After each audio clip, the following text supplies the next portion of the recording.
Folks, pro libertate, thank you for watching. Today I just wanted to go over this article that I came across last night. It's 50 years of failed eco-apocalyptic predictions, right? And so this deals with climate change and all these failed predictions over 50 years. And I really like this article. It's the kind of article I would like to have written if I just sat down and had the time, but I'm kind of lazy, so thankfully somebody's done the work that I wanted to do for me. And it's well worth reading. This article really summarizes why people are climate change skeptics. It's not because they reject science. It's because they're using the scientific method and they're reaching a different conclusion. They're looking at data, they're analyzing the predictions made and seeing that it doesn't really hold water. And so that's why people are skeptical of a lot of the climate change claims, right? Because they have a fidelity to science. It's not because they hate science or anything like that. That's such a silly argument that people who reject climate change are anti-science. It's such a silly argument. And because it's a silly argument, you know that propaganda is at work. Whenever there's just a silly argument in place, where it's not even an argument. That's not an argument. Okay? So anyway, I just wanted to go through this article real quick. It's from the Competitive Enterprise Institute. I don't really know much about them. All I know is that this article is pretty darn good. So 50 years of failed eco-apocalyptic predictions. Thanks go to Tony Heller, who first collected many of these news clips and posted them on Real Climate Science.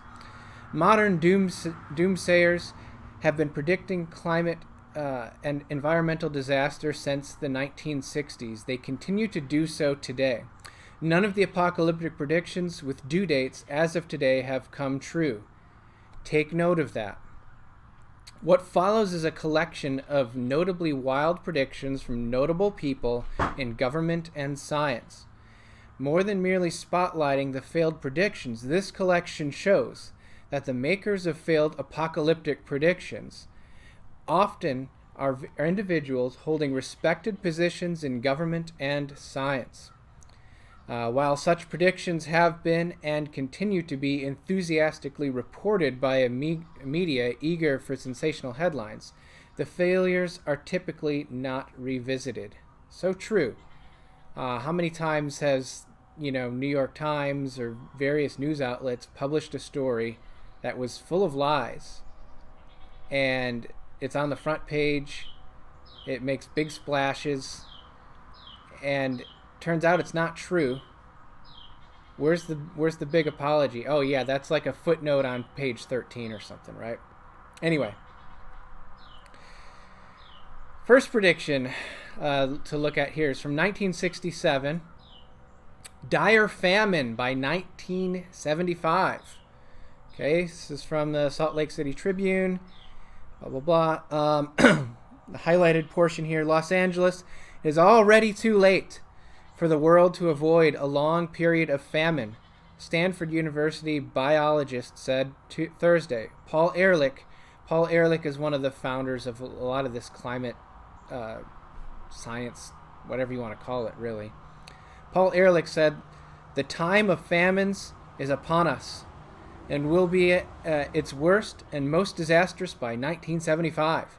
He said the population of the United States is already too big, that birth control may have to be accomplished by making it involuntary and by putting sterilizing agents into staple foods and drinking water. And the Roman Catholic Church should be pressured into going along with routine measures of population control." Sounds like a good guy. Moving on, 1969. Again, Paul Ehrlich strikes again. This is New York Times. Foe of pollution sees lack of time. And here this time he says the trouble the trouble with almost all environmental problems, says Paul R. Ehrlich, the population biologist, is that by the time we have enough evidence to convince people, you're dead. So apparently everybody's going to be dead before they believe Ehrlich's prognostications. Another highlighted section here. We must realize that unless we are extremely lucky, everybody will disappear in a cloud of blue steam in 20 years. Okay, this was 1969, so that gives us what, 1989, right? Didn't work out that way. Interesting. Now, from the Boston Globe, 1970. Scientists predict a new ice age by 21st century. Air pollution may obliterate the sun and cause a new ice age in the first third of the next century. Okay, so we're supposed to be in an ice age right now. At least that's what the climate scientists were saying back then. Just bizarre stuff. Because it was going to get cold, it would increase the electric. Says James P. Lodge Jr. also warned that if the current rate of increase in electric power generation continues, the demands for cooling water will boil dry the entire flow of rivers and streams of the continental United States. So we're going to be consuming so much energy that in order to cool the power plants, we're going to just boil all the rivers dry. Didn't happen. I mean, it's just insane. Just think about these things. Okay? I'm just trying to establish a precedent here that what's being said today is nothing new. Okay? These guys are all whack jobs. And it's time for, people to realize these guys have hijacked science. They're not on the side of science. They're on the side of something else. I mean, Paul Ehrlich wanted population control. He wanted to put stuff in the drinking water in order to reduce the population, to increase infertility. That's a madman. Now here he is again. Redlands, California, Daily Facts. Facts. You're not against facts, are you? Right? It's the kind of rhetoric we hear all the time. Here he goes again. Oh yeah, we're pretty much doomed, and it does need. Let me see. And it does need saving. Ehrlich predicts that the oceans will be as dead as Lake Erie in less than a decade. Lake Erie's dead? I didn't know that. America will be subject to water rationing by 1974 and food rationing by 1980. Expert. U.S. scientist sees new ice age coming. Here we go with the ice age again. Dr. S.I. Rasool of the National Aeronautics and Space Administration and Columbia University says, that's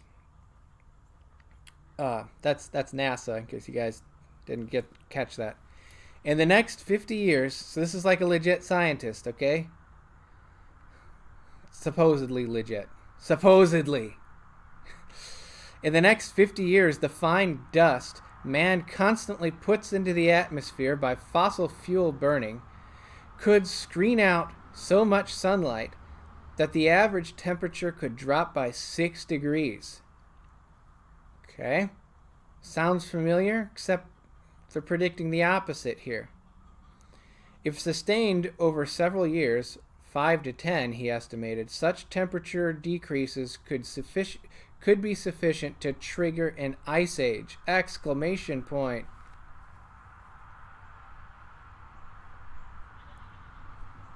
Okay, didn't happen.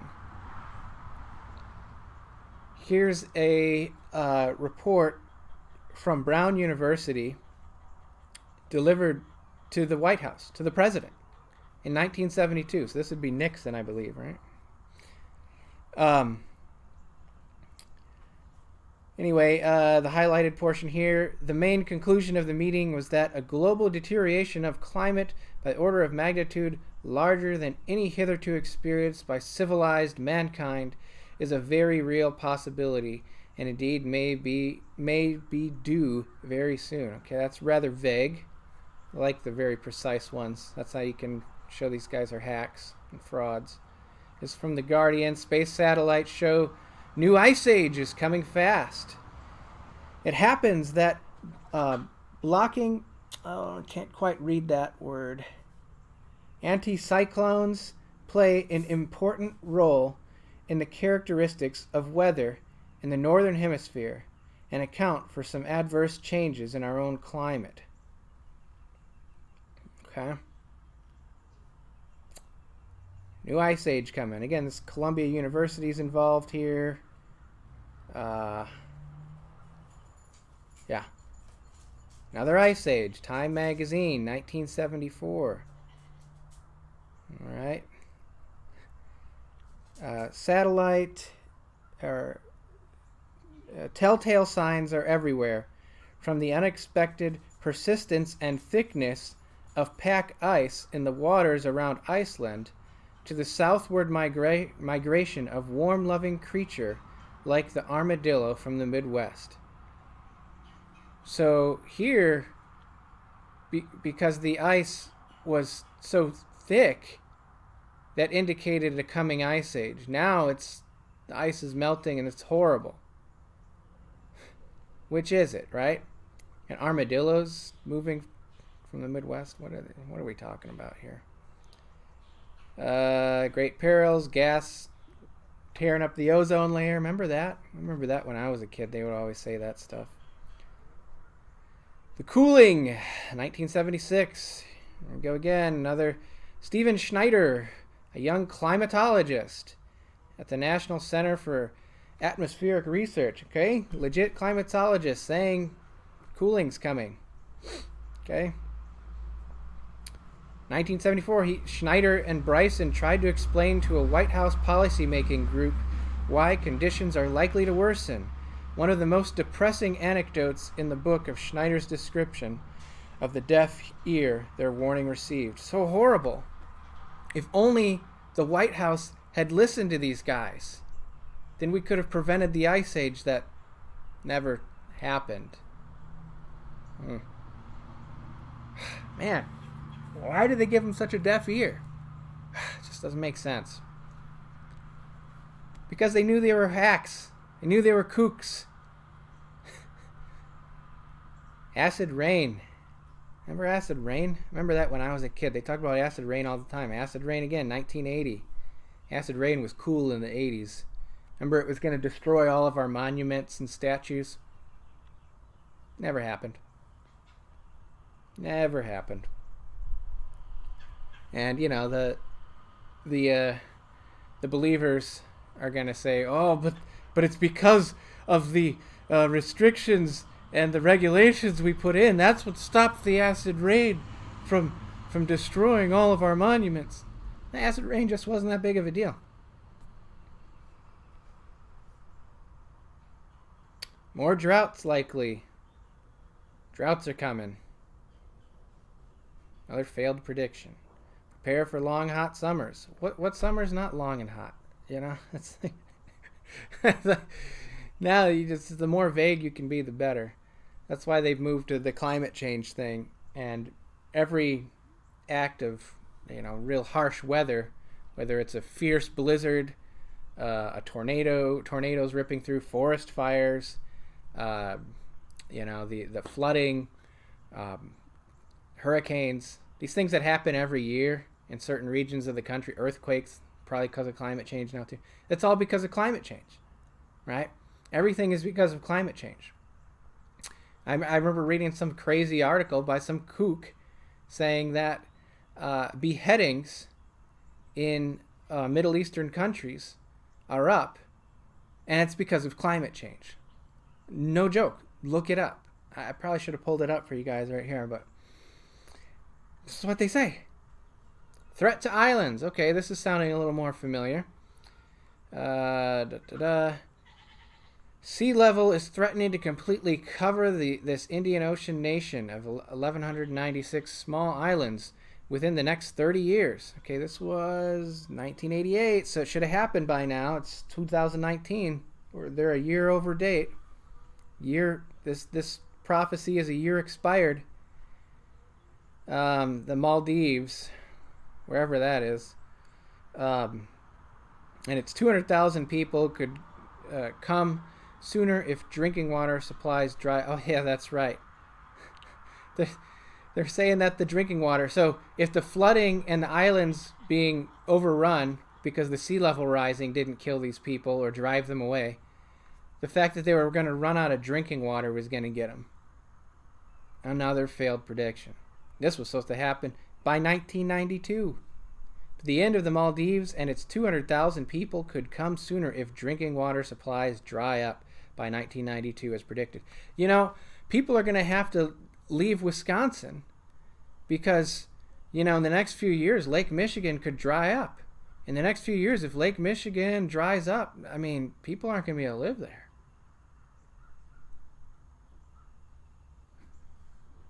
Anyway, you're kind of getting the point here. But I like this stuff. I'm getting a little more recent. 1989. New York's West Side Highway underwater by 2019. That's this year. Jim Hansen, scientist in 1988, predicted the greenhouse. So now we're getting into this nonsense. Greenhouse effect before Congress. I went over to the window with him and looked out on Broadway in New York City and said, if what you're saying about the greenhouse effect is true, is anything going to look different down there in 20 years? He looked for a while and was quiet and didn't say anything for a couple seconds. Then he said, well, there will be more traffic. I, of course, didn't think he heard the question right. Then he explained, the West Side Highway, which runs along the Hudson River, will be underwater, and there will be tape across the windows, across the street, of high winds, because of the high winds, and the birds won't be there. The trees in the median strip will change. The heck? What is this? You'll have signs in restaurants saying water by request only. These guys keep thinking that we're going to run out of water or something. It's like they forget the laws of thermodynamics.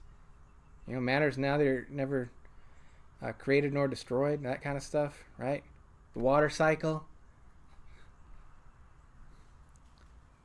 When will this happen? 20 or 30 years. Said this in 88 or 89. Insane. Moving on here. Famine in 10 years. This was 2002. Children aren't going to know what snow is. Year 2000. I think we all know what snow is. Just insane stuff. NASA scientists, we're toast. 2008. It's that Hansen hack again.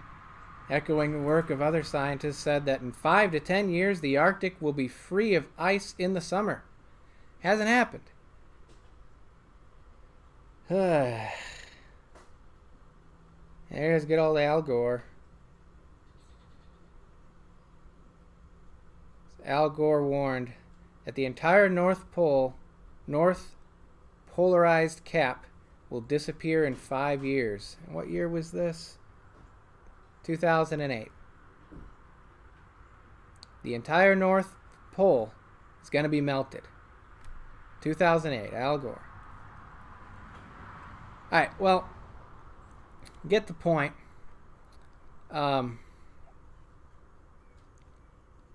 So, at what point are the people who are on the side of science the ones who doubt this stuff? How many times do they got to be wrong? And this really gets into the philosophy of science. Some of the hallmarks that have been laid out for what distinguishes science from non-science. It's falsifiability. Can a theory be falsified, right? So if certain parameters are not met, in your research, in your study, in your experiment, we therefore conclude that the theory is not a good one, right? The theory is falsified. What would it take for climate change to be falsified? Think about that. It isn't, a constant warming, because we haven't had a warming trend in years.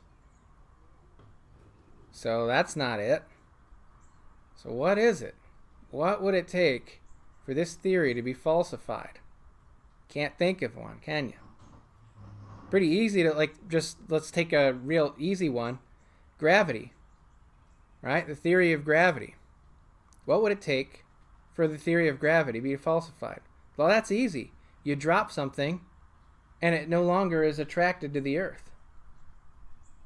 That's pretty easy. It just floats in midair or something. Right? That's pretty easy.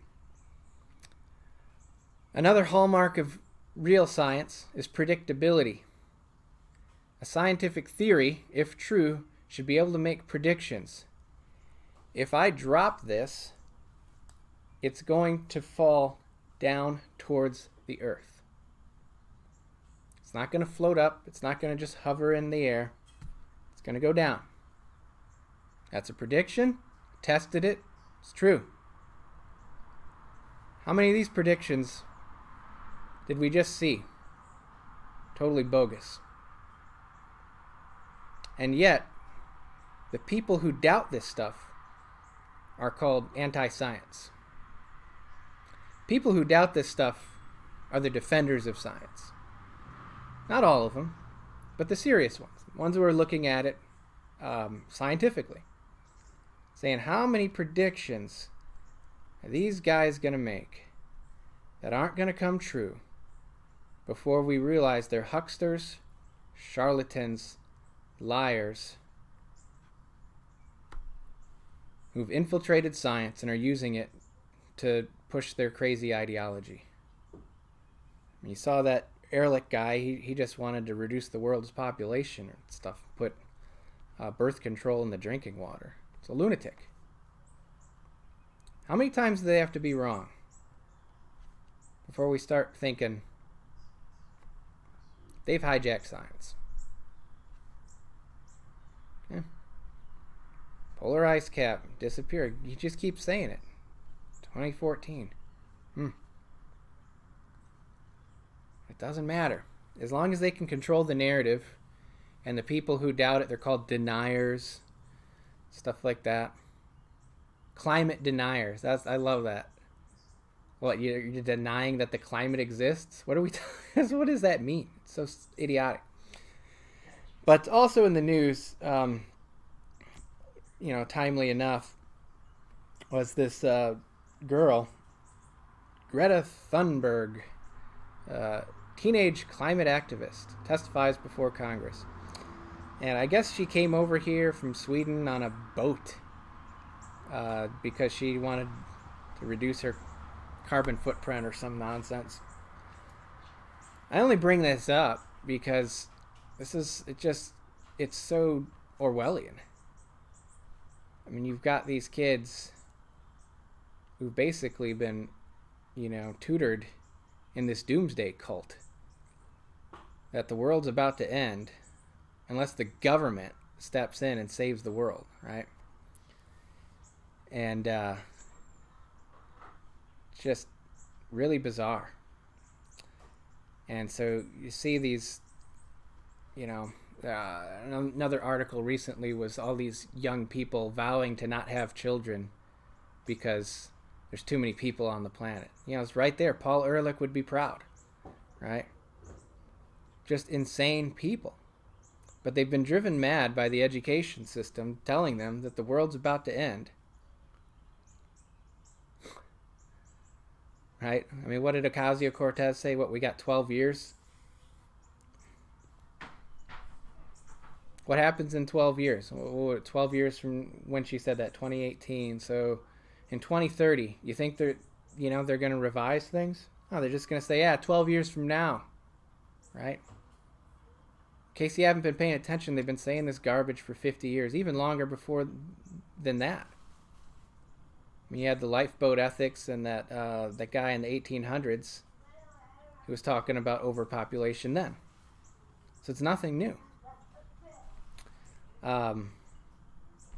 But the reason I bring it up is there's young minds that are really being destroyed by this nonsense, and it's utter nonsense. You know, there are environmental issues. I don't deny that at all. Nobody's denying that. But fossil fuels isn't causing it. Fossil fuels isn't the reason why, you know, drinking water is bad, right? Where we have fossil fuels are why we have clean drinking water, is what I'm trying to get to. The power plant, which is fueled by, you know, some fossil fuels, whether it's oil or natural gas, coal, that powers the water treatment facility that allows you to have clean drinking water. You can't just go up to a river or a lake and just drink out of it. You never could. It wasn't. I mean, you could do that with mountain streams, right?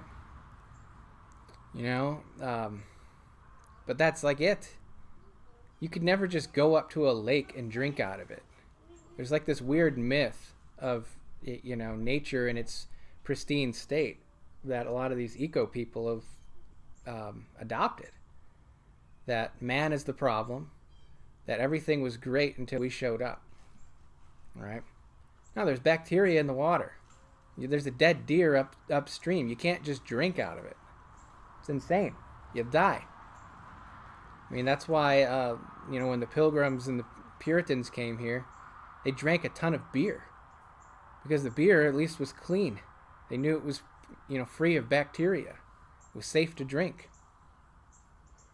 But anyway, and this stuff's been brewing for a long time.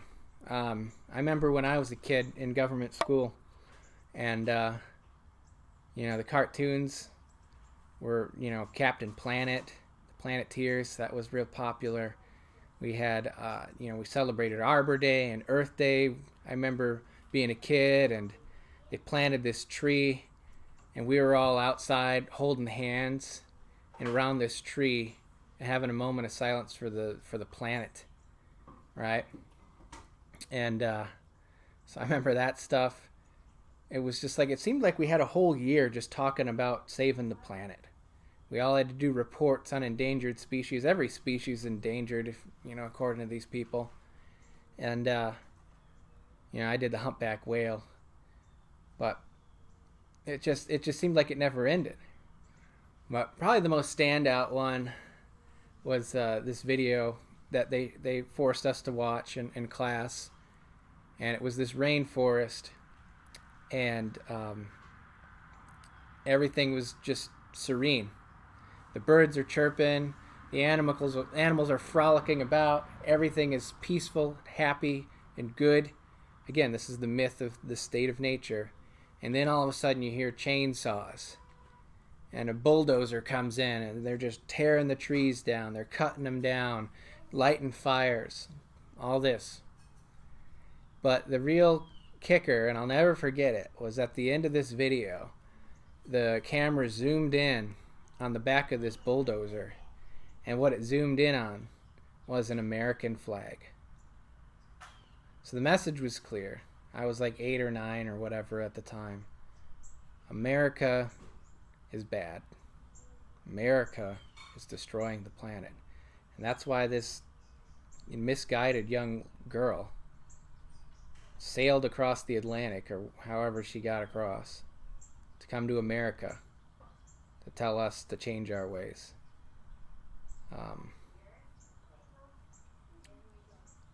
I believe in science. I reject the doomsday cult that's masquerading as science, though. And I see no reason to change my mind. if the evidence is there, I'm glad to change my mind. And I just see no evidence that climate change of any massive, any real significance is occurring. B, that it's man-caused. So we can debate whether or not it's even happening. But then secondly, what's causing it? I mean, according to their history of the Earth has gone through several ice ages. Where I'm sitting now was at one point under a glacier. Right? So like half of the North American continent was under a sheet of ice. And that melted. And now here it is. But we're supposed to be concerned now because the climate's changing. Seems to me the climate changed a lot according to you guys. So why should this time be any different? Thanks for watching. Like and subscribe if you enjoy this. Thanks.